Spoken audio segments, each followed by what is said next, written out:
ఒక జోకర్ వచ్చాడు. ఈయన జోకర్ ఎందుకు చెప్పాల్సి వస్తుందంటే, ఆయనకి ఇంతవరకు రాజకీయాల్లో 2014 నుంచి ఉన్నట్టున్నాడు బైరెడ్డి సిద్ధార్థ రెడ్డి గారు. 14లో టికెట్ ఏం రాలేదు ఆయనకి, ఎక్కడ 19లో ఉన్నాడు, అక్కడ అప్పుడు రాలే. 24లో ఉంది, ఆయనకి టికెట్ రాలే. ఆయనను ఎప్పుడు వాడుకుంటారంటే, ఆయన ఏదో మాటలు మాట్లాడుతుంటారు కాబట్టి వైఎస్ఆర్సీపీ పార్టీ వాళ్ళు స్టేట్ వైడ్ ఆయన కొద్దిగా మాట్లాడతాడు కాబట్టి ఆ జోకర్ని పిలిపియండి అయ్యా, ఆయన ఏదో కొన్ని మాటలు మాట్లాడిపోతాడు, పిట్టకథలు మాట్లాడిపోతాడు అని చెప్పి. ఆయన అన్ని చోట్ల చేస్తుండేది ఒక రకంగా ఉండొచ్చేమో కానీ, బట్ కర్నూల్లో వచ్చి నాపైనే నిందలేసి పోతే ఊరుకుంటామో అనుకుంటున్నాడేమో. ఎందుకంటే ఇక్కడ ఉండే ప్రెస్ వాళ్ళు మీరు అందరికి తెలుసు మా ఫాదర్ ఎట్లాంటిది, మా కుటుంబం ఎట్లాంటిదని. 99 నుంచి రాజకీయాల్లో ఉన్నాం. ఏ రోజు కూడా అపోజిషన్ పార్టీ వాళ్ళు ఈవెన్ ఎలక్షన్స్ ముందు కూడా ఎప్పుడూ కూడా కమెంట్ చేయలేదు, ఇట్లా మీరు డబ్బులు తిన్నారు, ఒక కంపెనీ నుంచి తిన్నారు, లేకపోతే డబ్బులు కొట్టేసినారు అని ఒక్కలన్నా ఇంతవరకు అపోజిషన్లో ఉండేవాళ్ళు కూడా ఎలక్షన్ల ముందు కూడా ఎవరు చెప్పిన వాళ్ళు లేరని. ఎందుకంటే అది జోక్ తరం ఉంటుంది ఆయన. సో ఈరోజు ఈయన ప్రూవ్ అయిపోయాడు అనమాట జోకర్ అని. ఎందుకంటే నోటికి వచ్చింది మాట్లాడినాడు. ఇప్పుడు what is going to happen, I'll be taking it to the courts. Defamation వేస్తా, క్రిమినల్ డిఫమేషన్ వేస్తా, వదిలే ప్రశ్నే లేదు. ఆయన ఇప్పుడు ఆలోచించాలా, ఎందుకయ్యా నేను కర్నూలుకి వచ్చి నోటికి వచ్చింది మాట్లాడినా అనే ఫీలింగ్ తెచ్చుకోబోతున్నాడు బైరెడ్డి సిద్ధార్థ రెడ్డి గారు. ఎందుకంటే ఆందోళన చేయాలా, చెప్పాలా, ఆ freedom of speech, freedom of things మా చంద్రబాబు గారు ఇచ్చారు. బట్ నోటికి వచ్చింది మాట్లాడితే ఊరుకోండే ప్రశ్నే లేదు అది. సో ఈ జోకర్కి నేను చెప్తుండేది, నీకు చేతనైతే అట్లీస్ట్ 2029లో నువ్వు టికెట్ తెచ్చుకో, కర్నూలు నుంచే తెచ్చుకో. చేతనైతే విల్ కంటెస్ట్. దేవుడు నిర్ణయిస్తాడు ఎవరు ఏమి అనేది, ప్రజలు నిర్ణయిస్తారు. అండ్ యూ కెన్ దాన్ని బట్టి తీర్పు బట్టి ఇట్ విల్ బి దేర్. ఎందుకంటే నువ్వు జోకర్ అని చెప్పే నీకు టికెట్ ఎక్కడ ఇస్తలేరు. ఓన్లీ నీకు మాటలు మాట్లాడేదానికి తప్ప మీ వైఎస్ఆర్సీపీ పార్టీ వాళ్ళు నీకు ఇచ్చే పరిస్థితి లేదు. ఎందుకంటే నువ్వు వెరీ యంగ్ ఏజ్లోనే జైలుకు పోయి వచ్చినావు, మర్డర్ కేసులో ఇన్వాల్వ్ అయినావు. అప్పుడు బైరెడ్డి రాజశేఖర రెడ్డి గారిని కూడా అనవసరంగా ప్రాబ్లం క్రియేట్ చేసినావు. సో ఇట్లాంటివన్నీ నీ గురించి చెప్తా పోతే చాలా ఉంది. సో క్లియర్ కట్గా ఈరోజు నేను చెప్పేది ఏమంటే, I want to tell him very clearly that defamation case వేస్తా. ఎట్లుంటుందో డిఫమేషను, ఏ రకంగా ఉంటుందో అనేది ఈరోజు you are going to taste it. ఇన్నాళ్ళు నువ్వు ఎప్పుడు నోటికి వచ్చింది మాట్లాడినా చాలామంది చాలా లైట్గా తీసుకున్నారు. బట్ నువ్వు నోటికి వచ్చి మాట్లాడినావు కాబట్టి కర్నూలులో వచ్చి పెట్టుకొని నువ్వు చెప్తుంటే పక్కన నవ్వుతున్నారనమాట జనాలు. అంటే నువ్వు జోకులు వేస్తున్నా అని కూడా వాళ్ళకి అర్థమైపోయింది, ఒక పెద్ద జోకర్ అని చెప్పి. ఇంకోటి ఏదో చెప్తాడు, సోలార్ ప్లాంట్ దగ్గర ల్యాండ్స్. ఎంత చిల్లరగా మాట్లాడతారండి అసలు. ఐఎమ్ సర్ప్రైజ్డ్ దట్ ఇట్లా వాళ్ళు పాలిటిక్స్లో వచ్చి పొలిటీషియన్స్ అయ్యి వీళ్ళకి, ఎందుకంటే ఇట్లా జోకులు ఇవి వేసి జనాలు అనవసరంగా ఆయన ఏదో యూనో సోషల్ మీడియాలో ఊరికే ఇట్లా మాట్లాడతారు కాబట్టి ఆయన వైరల్ చేస్తుంటారు. ఆ వైరల్ చేసుకునే దాంతో ఆయన ఏమనుకుంటారంటే నేను చాలా గ్రేట్ అని. బట్ మీరు మామూలుగా జోకులు చేస్తే వాళ్ళకు కూడా మనం వైరల్ చేస్తే కూడా చాలామంది చూస్తుంటారు. సో ఈయన జోకులు వేసేదానికి వైరల్ చేస్తుంటారు కాబట్టి నేను ఇప్పటి నుంచి జోకర్ బైరెడ్డి సిద్ధార్థ రెడ్డి అని పేరు పెడుతున్నా.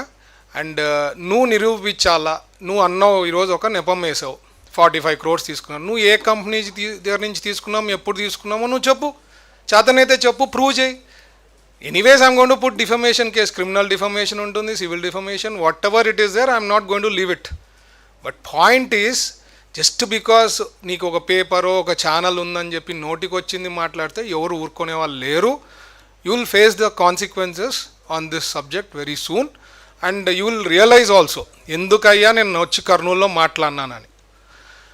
అండ్ మోర్ ఓవర్ నేను నిజం చెప్తున్నా, కర్నూలు ఓరోకల్లుకి ఈరోజు కూడా చంద్రబాబు గారికి మేము క్యాబినెట్లో డిస్కస్ చేసేప్పుడు సార్కి రిక్వెస్ట్ చేసిన, సార్ ఇట్లా మనకి కంపెనీ రిక్వెస్ట్ చేస్తూ ఉంది, వాళ్ళు ఇన్సెంటివ్స్ మీరు ఇచ్చే ప్యాటర్న్లో కొద్దిగా మార్చండి సార్ అంటే కూడా సార్ కన్సిడర్ చేస్తున్నారు ఇట్ ఈస్ బ్యాక్వర్డ్ రీజను, ఇక్కడికి వచ్చేది ఇండస్ట్రీస్ కష్టమని ఓరోకల్లో.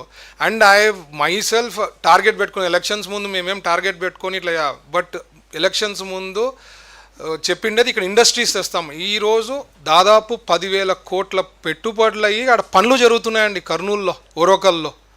That is a great thing that we done. Decades నుంచి ఎప్పుడు కాంది పనులు అక్కడ జరుగుతాను. So people are happy. కర్నూలులో డెవలప్మెంట్ ఎంత బాగా అవుతుందో ప్రతి ఒక్కరికి తెలుసు. సో లేనిపోని కాంట్రవర్సీసు, ఏదో లైమ్లైట్లో రావాలా, ఏదో ఒక రాళ్ళు వేయాలా, అప్పుడు మా పేపర్లో అట్లీస్ట్ పేపరో ఛానల్లో చూస్తారని చెప్పి మాట్లాడితే కరెక్ట్ కాదు. మీరు ఇప్పుడన్నా మారితే మీకు బాగుంటుంది. నేను ఎప్పుడు అంటుంటా, మీరు అట్లీస్ట్ ఒక్కొక్క అపోజిషన్ తర నీట్గా ప్లాన్ చేస్తే రేపు అపోజిషన్లో కూర్చొని స్టేటస్ అన్న వస్తుంది 2029లో. లేకపోతే అది సింగిల్ డిజిట్కి పడిపోతుంది. ద వే అసలు ఆ స్ట్రక్చరు, టాప్ లీడర్షిప్ నుంచి కింద వరకు బాటమ్ వరకు ప్రతి ఒక్కళ్ళు వాళ్ళ స్టైలు, వాళ్ళ functioning, they are not realising what people have given mandated in 2024.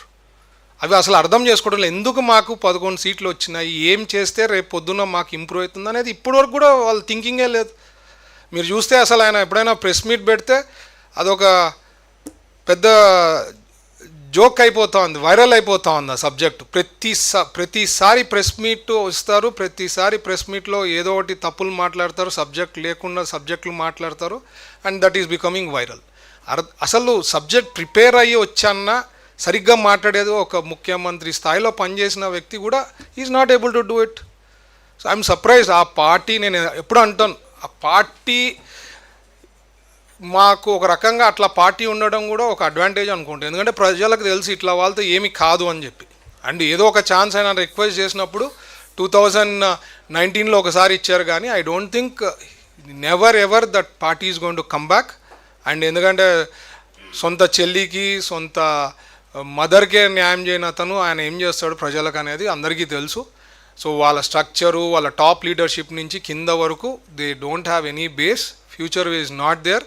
ఖచ్చితంగా ఫైనల్గా నేను చెప్పేది అంటే, Byreddy Siddharth Reddy garu, please face the legal consequences. You are going to realise what it is. You are not going to prove 45 crores where it has been taken. ఏదో pharma company పేరు చెప్తున్నావు, ఇంకేదో మాట్లాడినావు, జోకర్ లెక్క చిల్లర మాటలు మాట్లాడినావు, అవన్నీ కూడా you are going to face consequences and serious action will be taken on you. Thank you. అదే చెప్తున్నా, చాలా joke. That is what I'm saying. అసలు దేవుడు బాగా ఇచ్చాడండి నాకు. I don't need to depend on anyone. మా కంపెనీలో 10,000 మంది పైన పనిచేస్తున్నారు. అండ్ ఎవ్రీబడి, ఇక్కడ ఉండే వాళ్ళు అందరూ తెలుసు టీజీ వెంకటేష్ గారు ఎట్లా, మా ఫ్యామిలీ ఎట్లా, కుటుంబం ఎట్లా, మేము ఎట్లాంటి వాళ్ళు, మా డిసిప్లిన్ ఏమి అని. అనవసరంగా వచ్చి నువ్వు సబ్జెక్ట్ ఏమన్నా ఉంటే మాట్లాడాలి. నోటికి వచ్చింది మాట్లాడితే సెన్సేషన్ అవుతుంది, హెడ్లైన్స్లో వస్తుందని మాట్లాడడం కరెక్ట్ కాదు కదా. You have any proof, you should have prove and company పేరు చెప్పాల్సి ఉండే కదా. Why is not told the company name? ఊరికే తీసుకున్నాం ఫార్మా కంపెనీ, సార్ పిలిచారంట, సార్ ఫాదర్కి చెప్పినాడు, ఏదో joke. The way he's talking is like a joker. Standup comedians ఉంటారు కదా, ఆ టైప్ ఉంది ఆయనది. ఈరోజు స్టాండప్ కామెడియన్ షో జరిగిందనమాట కర్నూలులో, అంతకు తప్ప ఏం లేదు. So that is why is gonna face the consequences. ఎన్నాళ్ళు ఎవరితో అంటే వాళ్ళతో మాట్లాడి వాళ్ళు లైట్గా తీసుకొని ఉండొచ్చు. బట్ ఇట్లా వాళ్ళకి రియలైజేషన్ ఎట్లా వస్తుందంటే, when we take it to the courts, when we put defamation case and it is done, అప్పుడు వాళ్ళు పొరపాటు చేసినాం అనేది అప్పుడు తెలుస్తుంది వాళ్ళకి.